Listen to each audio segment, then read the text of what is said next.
This,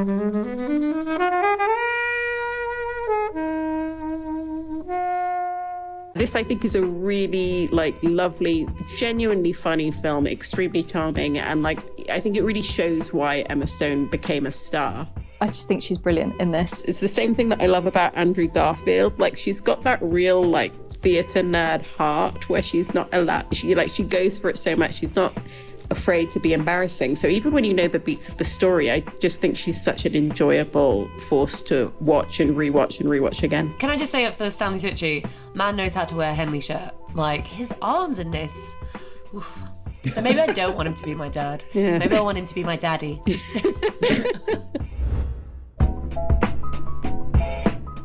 Welcome to Flixwatcher podcast. Today, guys, I'm joined by Leila. Hi. Hannah. Hello. Helen. Hello. And we're going to be talking about EZA.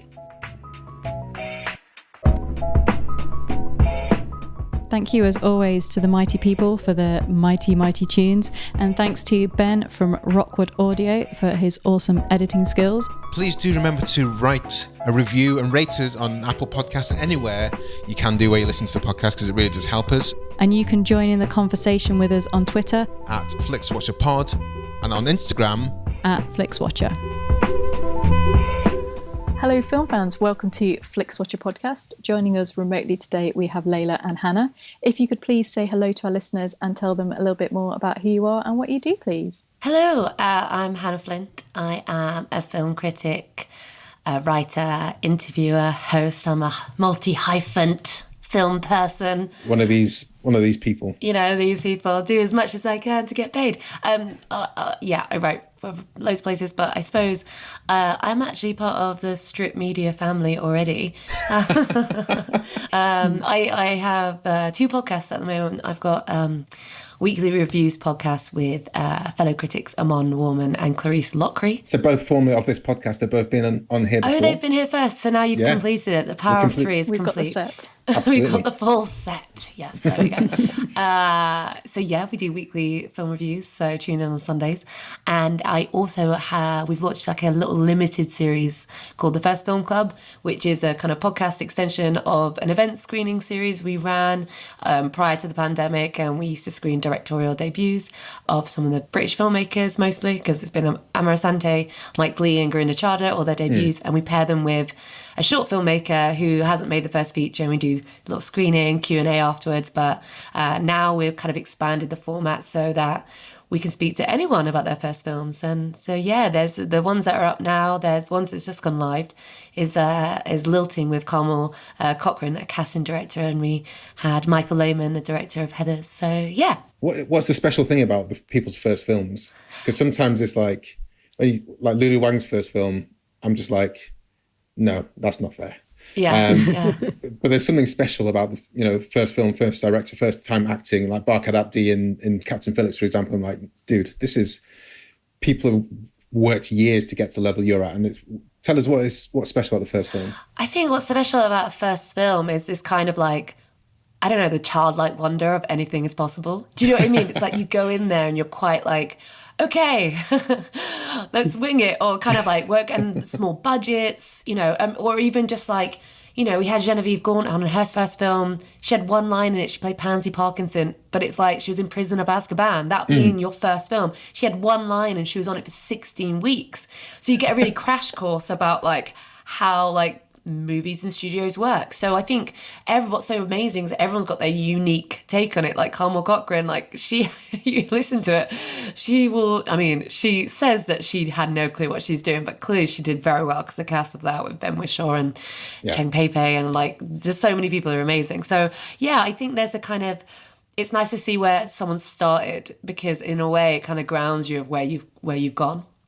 Especially people who've been doing it for a while. It's really interesting to kind of remind yourself of just how far you've come. Sometimes it is annoying when you see such accomplished first films. It is like a Jordan Peele, Get Out, here's his first film. That's insane as well. Yeah, but that's good though, isn't it? It just goes to show that people have got that innate talent, and what's so interesting. What I will say though, I think we say their first films, but it's their first feature films. A lot of these people have done TV shows or something else. So it's actually like, what's really interesting is talking about like, what are the steps that have come to get there in the first place. Yeah. So it's like, it's really interesting how much that affects and just informs the way they want to make movies. And what's so interesting is how often something that they've learnt on their first film is something that they carry with them through every project. Leila, who are you and what do you do? I am a writer, critic, broadcaster. I don't have a podcast, which is making me feel very, very left out in this group.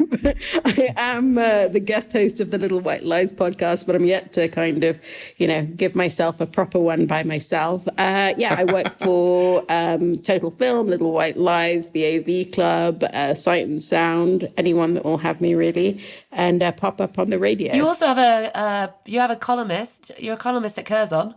Yeah, I suppose. Yeah. Oh God, they'll be. They might take my column for me if they realise I didn't mention them in my little bio. Bury the lead.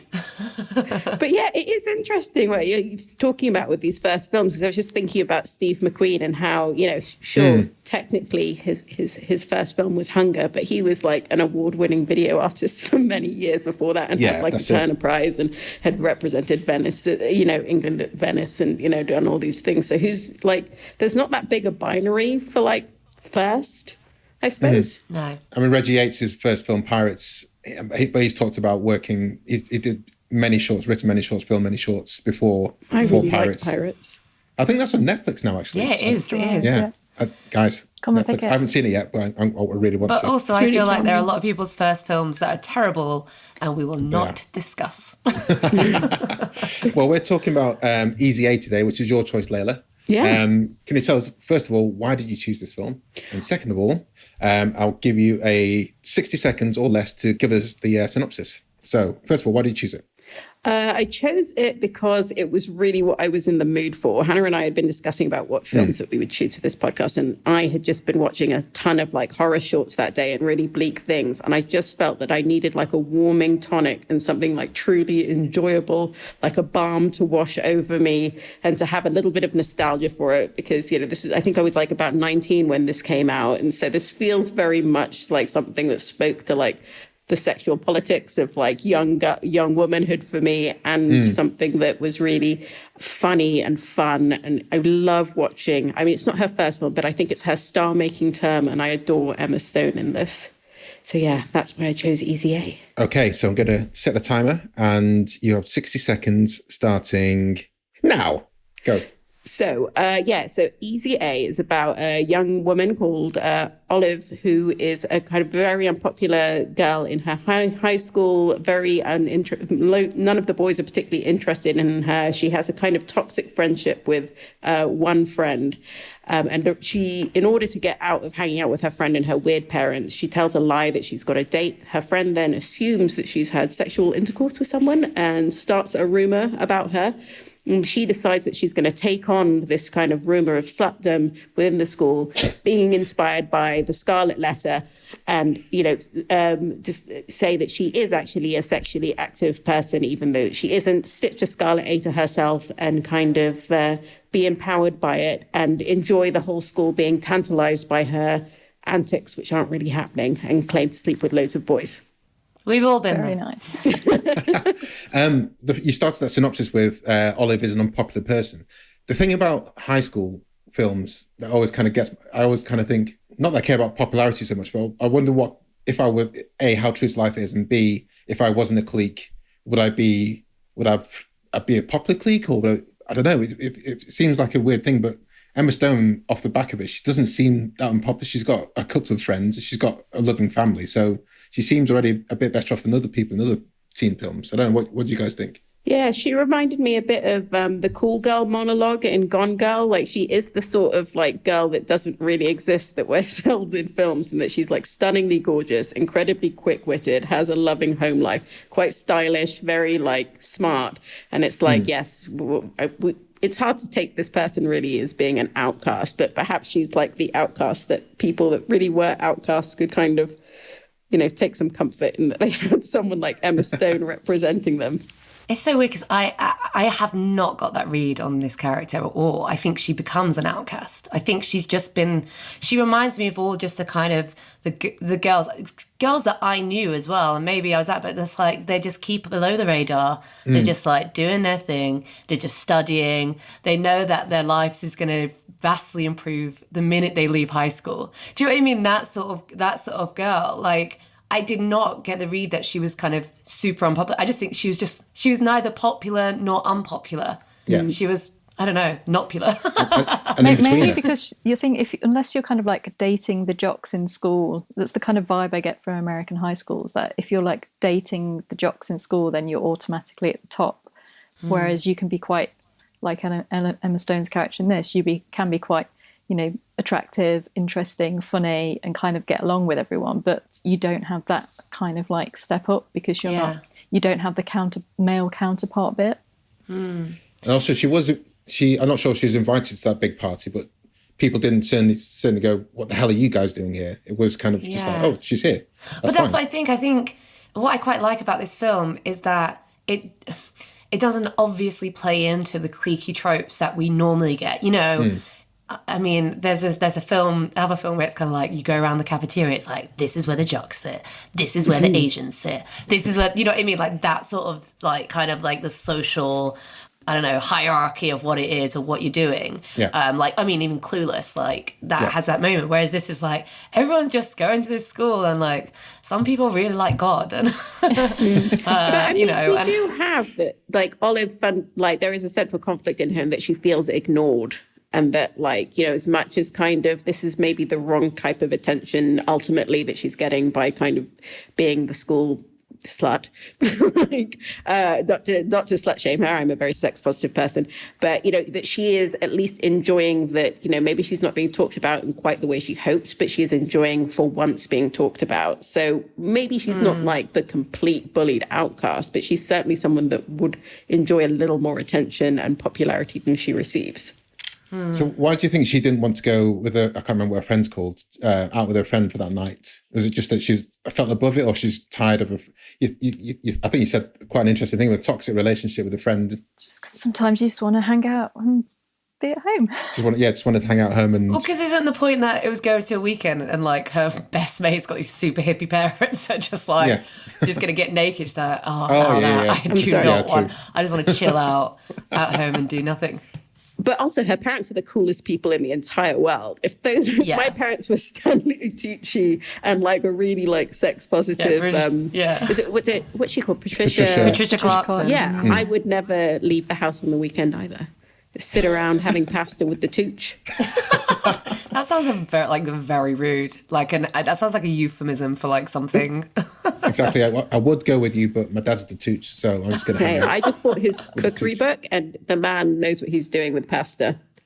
Yeah, we did Big Night, didn't we? That's the Stanley Tucci joint. It is. And Emma Stone's been in a few previous episodes with the film, the musical that you hate. I also think Emma Stone is a really accessible kind of like. She's obviously a pretty girl, but she's not like the prettiest. Like, as in, like, she has got that girl next door quality to her. She's not like, Rachel McAdams. Do you know what I mean? Like, some people you kind of really see and are just like, oh yeah, they're like super. She's kind of like, that's why, in a way, when she was in Superbad, her playing the love interest to Jonah Hill is kind of like somewhat believable. And I can see the kind of dynamic in this where, Woodchuck Todd. Penn Badgley, oh my god, die for him in this. But like seeing him, like this absolute gorgeous guy, I can understand why she might feeling like, I'm the funny girl who maybe people don't get me because I don't feed into the kind of like toxic kind of hierarchies of high school. Therefore, I don't think I've got a chance. So I can understand that kind of like. Rather than letting yourself go, like if you don't try, you don't get let down. Do you know what I mean? You can't lose if you don't ever participate. You cannot lose if you do not play. Yes, exactly. So Marla Daniels, The Wire. And as they say, you miss 100% of the shots you don't take. And absolutely, she should have just shot her shot with Todd. So, yeah. We mentioned the parents, the Tooch and PC, the Patricia Clarkson. I think a lot of That's teen the official films name. ride The PC. yeah, the PC. Tucci and the PC. A lot of teen films ride or die by the parents, don't they? I think was it you, Helen, that put a tweet out was saying that these are the best teen parents in film history? Right. I did. Who were the other ones? Who were the other contenders for you? Well, I think these have like topped it. I couldn't think of anyone else. I was like, yep, this is it. These are my favourites. I think is it Lisa Kudrow? Is she one of the parents in Booksmart? I think She's one of the parents in Booksmart. But she's a bit cringe. I really like Eugene Levy in American Pie. he's not the Tooch though, is he? With his forearms. I want Amy Poehler in Mean Girls. In Mean Girls. To be my mum, because I would wear. I'm definitely in my like noughties phase of fashion, and I feel like I would wear everything that she wears. I want that pink, juicy. The pink colour juicy tracksuit. Yeah. Leila, are there any other teen parents? I kind of want Nick Offerman and Megan Mullany, but not in any roles. Like, I want the actors Nick Offerman and Megan Mullany to be my parents very much. Well, Nick Offerman he's played a parent a couple of times. Well, they both have in Kings of Summer. Oh yeah. They're both one of the kids' parents, and Nick Offerman was in that film which I love, which I can't remember the name of because it's Jordan Vogt Roberts' directorial debut. Exactly. Well done. First film club. There you go. I know him, so I'm trying to get him on. That's reminding me I should get him on. Right, note to self. What was that film we had with Sacha Lane in it and Nick Offerman and Blythe Danner? The music? Heartbeat Loud, no. Heartbeat Loud. Heartbeat Loud. Oh, you mean with Kiersey Clemens?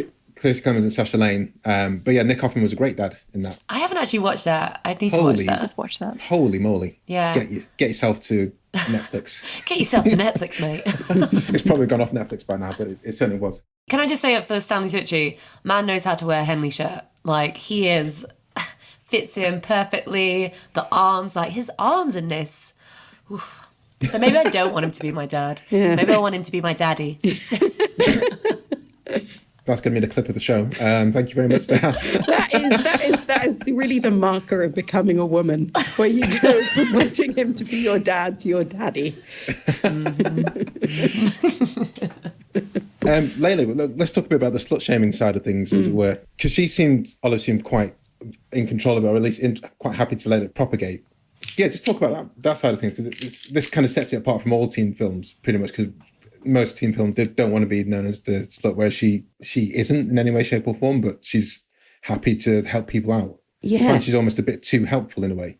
It's funny because I do like this film very much, and I don't want to kind of tar it with the same like problematic brush, but I couldn't help but watch it and think about Britney Spears, about how like this was kind of coming at a time, or at least at the end of a time, where we really wanted women to express their sexuality, but we didn't actually want them to have sex. And I think it's really interesting that this is like a film all about people talking about kind of being sexually promiscuous and stuff. And there's actually so little sex in it. Like basically none of these teenagers have sex with one another. And it ends on a note of kind of none of your business, or, you know, and maybe it will happen on my wedding night, which is actually like for something that kind of is in some ways taking on like some puritanical ideas about the way that we, you know, shame girls for if they dare to have any sexual thing. But it's quite chaste at the same time. And like, it kind of made me think about like, well, what's a version of this where she actually just starts having sex halfway through and like actually kind of, you know, it stops becoming artifice and stops becoming performance. Like, I think it's a very, very, for me, I think it came out in 2010. Is that right? Yeah. Something like that. It seems very, very of that time where, you know, like we had 12 years ago. Like we had kind of Lolita fashion was like a big thing, but we still had the Jonas Brothers wearing their purity rings, like that kind of like weird transition in the culture. Like the things she wears as well, like the corsets and things to school, just like would be completely normal thing to wear to school. It's actually pretty tame compared to Euphoria. Yeah, I've just started Euphoria, and that's already like, whoa. Yeah, I mean, like Euphoria is like the 12 years later, or whatever, you know, whatever, how kind of our depictions of like teen sexuality has moved on in a way. Like we're actually, you know, allowing them to have like consequences of being sexual beings in a way. I mean, perhaps that's just like one theory of it, but I was interested in that balance that this takes with both kind of keeping her a virgin and also making her sexually empowered. And what do you guys feel about the guys that were engaging with her to try and elevate their stakes in the sexual promiscuity world? Because I felt, on reflection, actually quite sad for every one of them, that they're using it to hide the sexuality, using it to hide the fact that they felt horrible about themselves. I mean, I feel bad for the gay guy, because I do think that like that is something that is real taboo, and for him to not be able to be his authentic self. And for me, that felt good. But I think what it shows actually is as how that narrative continues about the people who were suddenly jumping on as well.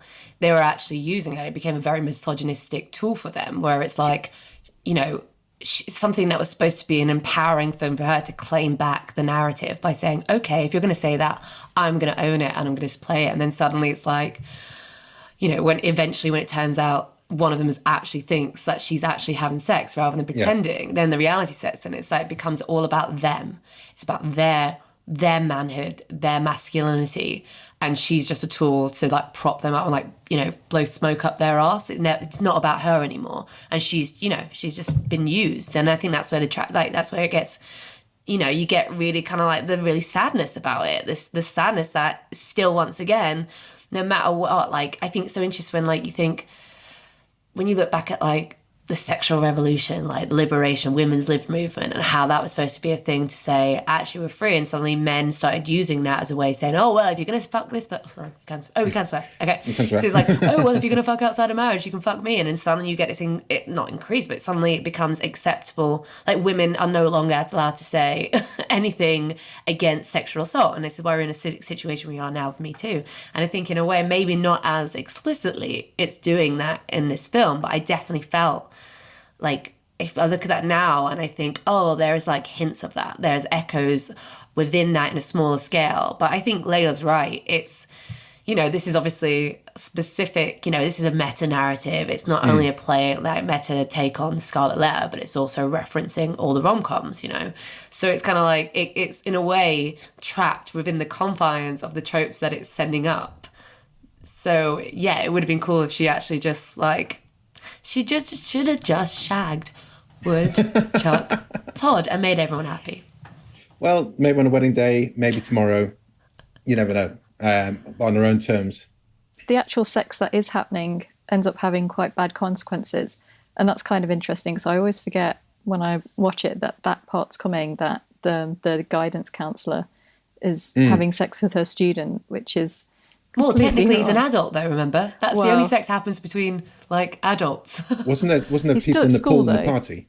Yeah, but what I mean, he's like, what he's supposed to... I mean, the actor who plays it, he's like, what's so hilarious about it? He's like, clearly 28. What's his name? He's like in Twilight as well. And he was in Burlesque, another great noughties film. But yeah, it's interesting, isn't it? The chlamydia situation. It's like, don't have sex. Very like, maybe it would pass the code. Okay, let's head to the scores.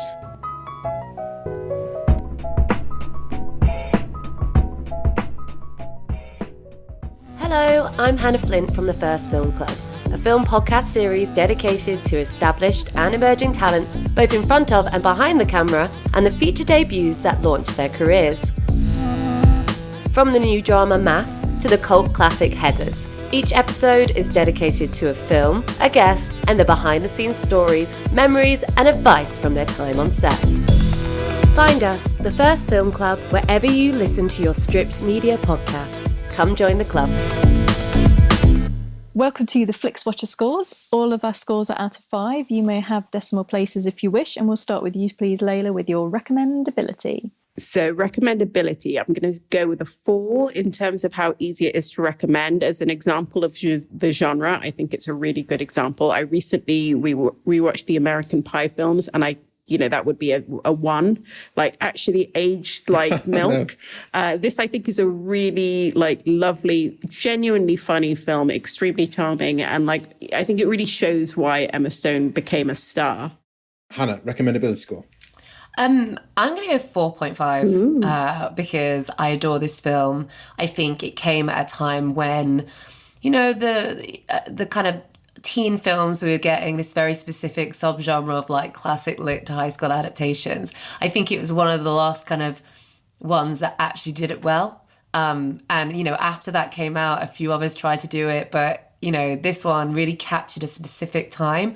I think it benefited from actually having great actors in the support. And I think Emma Stone is, you know, it's made her as a leading lady, and she's got that intelligence, wit, you know, good looking as well. And I just think all those kind of things that kind of really made her stand out in Superbad, but she really pushed through in this, and you just know why she's like, you know, Oscar nominated. Is she an Oscar winner now? Oscar winner? Yeah.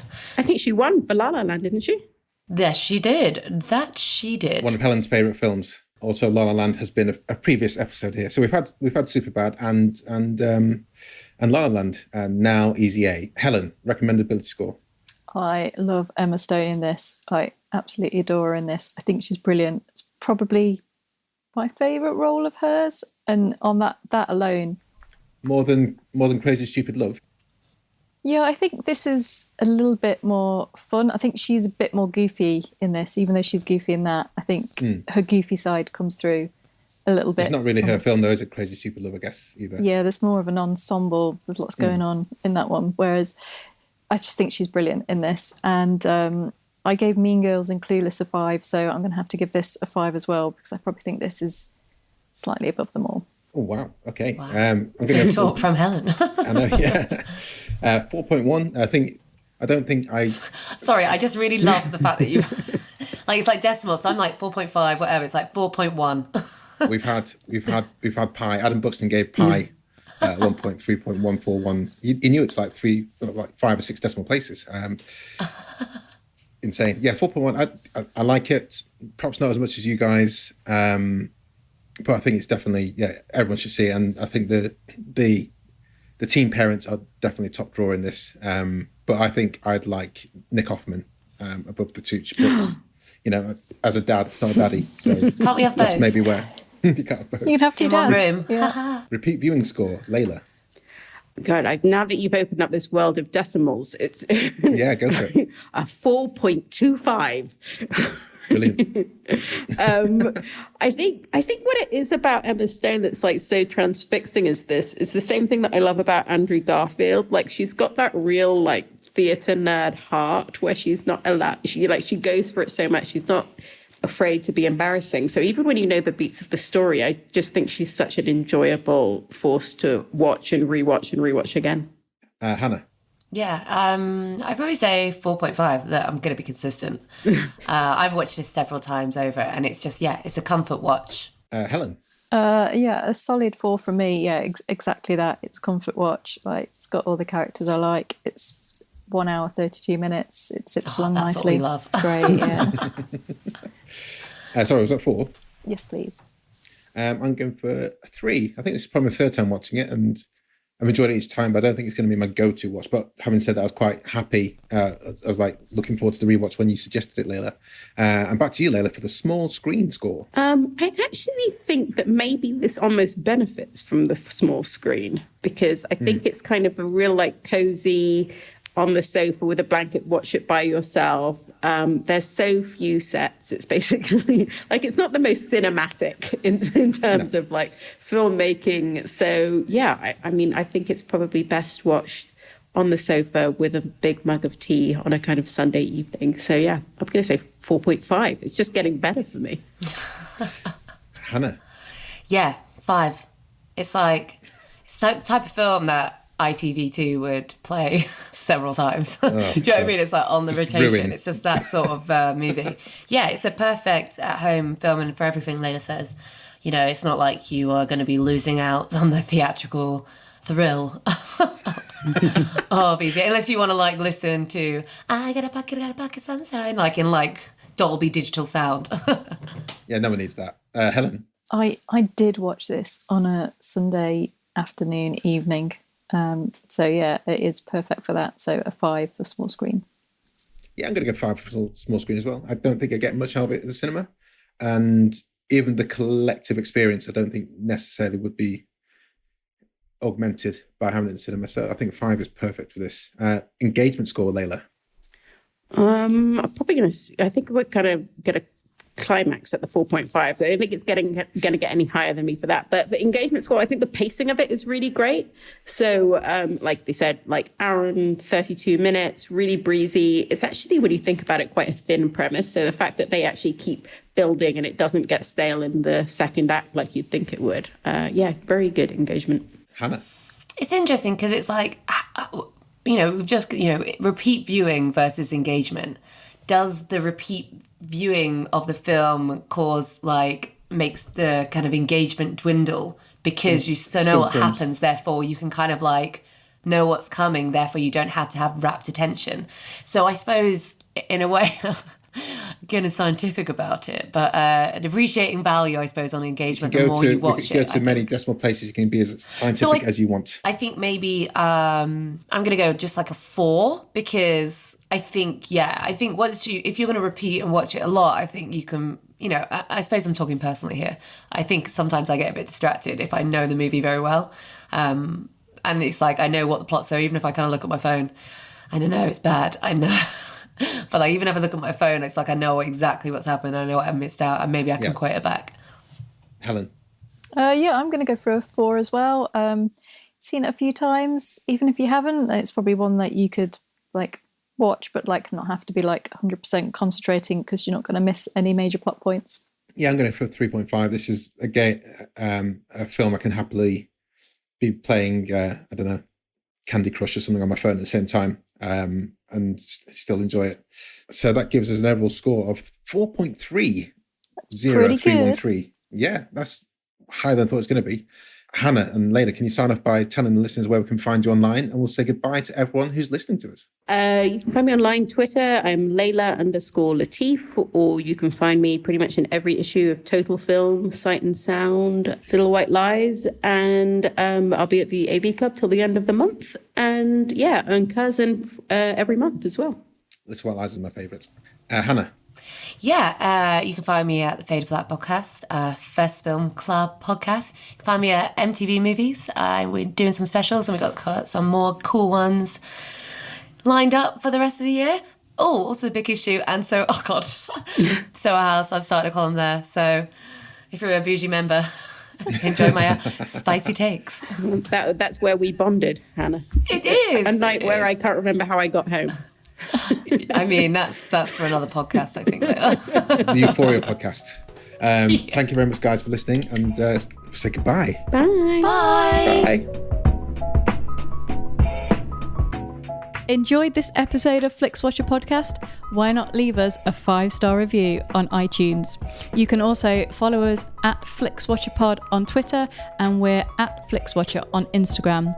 Thanks as always to the mighty people for their mighty, mighty tunes, and Ben from Rockwood Audio for his awesome editing skills. If you're looking to get your podcast edited as sweet as this, get in touch with Ben, and that's Rockwood, ROKK Wood Audio. Tell them Flixwatcher sent you.